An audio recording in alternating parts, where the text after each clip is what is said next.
ಹೂವಿನ ಥರ ಮೆದುವಾಗಿರುವಂಥ ಮತ್ತು ಪದರವಾಗಿರುವಂಥ ಚಪಾತಿಯನ್ನು ಸುಲಭವಾಗಿ ಮಾಡಲಿಕ್ಕೆ, ಡಬಲ್ ರುಚಿಯಾಗಿ ಮಾಡಲಿಕ್ಕೆ ಇವತ್ತು ಇನ್ನೊಂದು ಹೊಸ ಟ್ರಿಕ್ಕನ್ನು ಹೇಳ್ಕೊಡ್ತಾ ಇದ್ದೇನೆ. ಅಡುಗೆ ಬರದವರು ಕೂಡ ತುಂಬ ಸುಲಭವಾಗಿ ಪರ್ಫೆಕ್ಟಾಗಿ ಈ ಮೆದು ಪದರ ಚಪಾತಿಯನ್ನು ಮಾಡ್ಬೋದು. ಮೊದಲಿಗೆ ನಾನು 1.5 ಬೌಲಷ್ಟು ಗೋಧಿ ಹಿಟ್ಟನ್ನು ತಗೊತಾ ಇದ್ದೇನೆ. ಫ್ರೆಶ್ ಆಗಿರುವಂಥ ತುಂಬಾ ನುಣುಪಾಗಿರುವಂಥ ಗೋಧಿ ಹಿಟ್ಟಲ್ಲಿ ಸೂಪರಾಗಿ ಚಪಾತಿ ಬರುತ್ತೆ. ಇದು ಮೊದಲನೆಯ ಟ್ರಿಕ್. ಈಗ 3/4 ಬೌಲಷ್ಟು ಮೊಸರನ್ನು ಒಂದು ಮಿಕ್ಸಿಗೆ ಹಾಕೊತಾ ಇದ್ದೇನೆ. 1 ಚಮಚ ಅಥವಾ 1.5 ಚಮಚದಷ್ಟು ಬೆಲ್ಲನ ಸೇರಿಸ್ಕೋಬೇಕು. ರುಚಿಗೆ ಎಷ್ಟು ಬೇಕು ಅಷ್ಟು ಉಪ್ಪನ್ನು ಸೇರಿಸ್ಕೋಬೇಕು. ಚಿಟಿಕೆಯಷ್ಟು ಅರಿಶಿಣನ ಸೇರಿಸ್ಕೋಬೇಕು.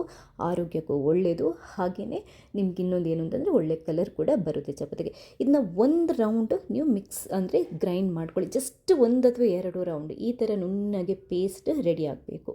ಇವಾಗ ನಾವು ಈ ಪೇಸ್ಟಿಂದ ಚಪಾತಿ ಹಿಟ್ಟನ್ನು ಕಲಿಸ್ಕೊಳ್ಳುವಂಥದ್ದು. ಫಸ್ಟ್ ಸ್ವಲ್ಪ ಮೊಸರು ಮತ್ತು ಬೆಲ್ಲದ ಮಿಕ್ಸ್ ಇದೆಯಲ್ವ ಅದನ್ನ ಹಾಕ್ಕೊಂಡು ಹಿಟ್ಟನ್ನು ಒದ್ದೆ ಮಾಡ್ಕೊಳ್ಳಿ.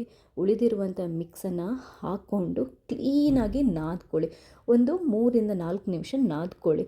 ತುಂಬ ಮೆತ್ತಗಾಗುತ್ತೆ. ನಿಮಗೇನಾದರೂ ಸ್ವಲ್ಪ ನೀರು ಬೇಕು ಅಂತಂದರೆ ಸೇರಿಸ್ಬೋದು. ಹಿಟ್ಟು ಗಟ್ಟಿ ಆಯಿತು ಅಂತಂದರೆ ಸ್ವಲ್ಪ ತುಪ್ಪವನ್ನು ಕೂಡ ಹಾಕಿ ಈ ಥರ ಮೆತ್ತಗೆ ಕಲಿಸ್ಕೊಳ್ಳಿ. ಮೊಸರು ಹಾಕಿರೋದ್ರಿಂದ ತುಂಬ ಮೆತ್ತಗೆ ಬರುತ್ತೆ ಹಿಟ್ಟು. ಹಾಗೆಯೇ ನೀವು ತುಂಬ ಗಟ್ಟಿ ಅಂತಂದರೆ ಅಷ್ಟೇ ಸ್ವಲ್ಪ ನೀರನ್ನು ಸೇರಿಸ್ಕೋಬೋದು. ತುಂಬ ತೆಳ್ಳಗಾಯಿತು ಅಂತಂದರೆ ಒಂದು ಸ್ವಲ್ಪ ಹಿಟ್ಟನ್ನು ಸೇರಿಸ್ಕೊಂಡು ಈ ಹದಕ್ಕೆ ಹಿಟ್ಟನ್ನು ರೆಡಿ ಮಾಡ್ಕೋಬೇಕು. ನೋಡಿ ಎಷ್ಟು ಮೆತ್ತಗಿದೆ ಅಂತಂದರೆ ಇಷ್ಟು ಮೆತ್ತಗೆ ಚಪಾತಿ ಹಿಟ್ಟು ಬಂದರೆ ಸೂಪವಾಗಿ ಮೆದು ಚಪಾತಿ ರೆಡಿ ಆಗುತ್ತೆ. ಕೈಗೆ ಸ್ವಲ್ಪ ಎಣ್ಣೆ ಸವರಿ ಹಿಟ್ಟಿಗೆ ಸ್ವಲ್ಪ ಸವರ್ಕೊಂಡು ಇದನ್ನ ಮುಚ್ಚಿಟ್ಟು ನಾವೊಂದು 10 ನಿಮಿಷ ಬಿಟ್ಟರೆ ಸಾಕು, ಜಾಸ್ತಿ ಏನು ಬೇಡ. ಇವಾಗ ಒಂದು 10 ನಿಮಿಷ ಆಗಿದೆ. ಚಪಾತಿಯನ್ನು ಲಟ್ಟಿಸ್ಕೊಳ್ಳುವಂಥ ಒಂದು ಸೀಕ್ರೆಟನ್ನು ಹೇಳ್ತೀನಿ. ಒಂದು ಸರಿ ಪುನಃ ಮಿಕ್ಸ್ ಮಾಡ್ಕೊಳ್ಳಿ. ಉಂಡೆನ ಮಾಡ್ಕೊಳ್ಳಿ. ಉಂಡೆ ಯಾವತ್ತೂ ಇದ್ದರೂ ಕೂಡ ಅಷ್ಟೇ ರೌಂಡಾಗಿ ನೈಸಾಗಿ ಮಾಡಬೇಕು. ಕ್ರ್ಯಾಕ್ಸ್ ಇರಬಾರ್ದು. ಇಷ್ಟು ಮೆತ್ತಗೆ ನೀವು ಹಿಟ್ಟನ್ನು ಕಲಿಸಿದ್ರೆ ಪರ್ಫೆಕ್ಟಾಗಿ ಉಂಡೆನ ಮಾಡೋದಕ್ಕಾಗುತ್ತೆ. ಸ್ವಲ್ಪ ಒಣ ಹಿಟ್ಟನ್ನು ಸವರ್ಕೋಬೇಕು, ಜಾಸ್ತಿ ಬೇಡ. ಅದಾದ ನಂತರ ಮೊದಲಿಗೊಂದು ಸರಿ ನಾವು ಚಪಾತಿಯನ್ನು ರೋಲ್ ಮಾಡ್ಕೋಬೇಕು. ಅಂದರೆ ನೀವು ಆಯಿಲ್ ಏನು ಹಾಕೊಳ್ಳೋದು ಬೇಡ. ಫಸ್ಟಿಗೆ ಹೀಗೆ ಚಪಾತಿಯನ್ನು ಕ್ಲೀನಾಗಿ ರೋಲ್ ಮಾಡ್ಕೊಳ್ಳಿ.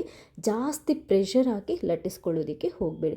ಇವಾಗ ಮೇಲ್ಗಡೆ ಸ್ವಲ್ಪ ತುಪ್ಪನ ಸವರಿ ಒಂದು ಸೈಡಿಂದ ಈ ಥರ ಫೋಲ್ಡ್ ಮಾಡ್ಕೊಳ್ಳಿ. ಹಾಗೆಯೇ ಇನ್ನೊಂದು ಸೈಡಿಂದ ಈ ಥರ ಫೋಲ್ಡ್ ಮಾಡ್ಕೊಳ್ಳಿ. ಮತ್ತೊಂದು ಚೂರು ಲೈಟಾಗಿ ತುಪ್ಪನ ಸವರಿ. ತುಪ್ಪನೇ ಬಳಸಿದ್ರೆ ಒಳ್ಳೆಯದು, ಆರೋಗ್ಯಕ್ಕೆ ಒಳ್ಳೆಯದು. ಆದ್ದರಿಂದ ಈಗ ಈ ಥರ ಪುನಃ ನೀವು ಫೋಲ್ಡ್ ಮಾಡ್ಕೋಬೇಕು.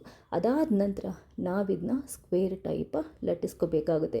ಹಿಟ್ಟೇನು ಹಾಕೊಳ್ಳೋದು ಬೇಡ, ಬೇಕಿದ್ರೆ ಸ್ವಲ್ಪ ಹಾಕೋಬೋದು. ನೀಟಾಗಿ ಈ ಥರ ರೋಲ್ ಮಾಡಿಕೊಂಡು ನೀವು ಚಪಾತಿಯನ್ನು ಸ್ಕ್ವೇರ್ ಟೈಪೇ ಇರಲಿ, ತೊಂದರೆ ಇಲ್ಲ, ಲಟ್ಟಿಸ್ಕೊಳ್ಳಿ. ನೋಡಿ ಪರ್ಫೆಕ್ಟಾಗಿ ಚಪಾತಿ ರೆಡಿಯಾಗಿದೆ.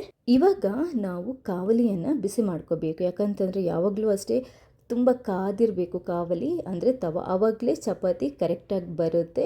ಒಂದು ಸ್ವಲ್ಪ ಬೇಕಾದರೆ ತುಪ್ಪನ ಸವರ್ಕೊಂಡು ಕ್ಲೀನಾಗಿ ಹಾಕಿ ಈಗ ಚಪಾತಿಯನ್ನು ಕಾಯಿಸ್ಕೊಳ್ಳಿ. ಒಂದು ಸೈಡ್ ಜಾಸ್ತಿ ಕಾಯೋದಕ್ಕೆ ಬಿಡಬೇಡಿ. ಒಂದು 10 ಸೆಕೆಂಡ್ ಒಳಗಡೆ ನೀವು ಅದನ್ನ ಮಗುಚಿ ಹಾಕ್ತಾ ಇರಬೇಕು. ಕಾದಾಗ ನಿಮಗೆ ಚೆನ್ನಾಗಿ ಗೊತ್ತಾಗುತ್ತೆ. ಸ್ವಲ್ಪ ಈ ಥರ ಪ್ರೆಸ್ ಮಾಡ್ಕೊಳ್ಳಿ.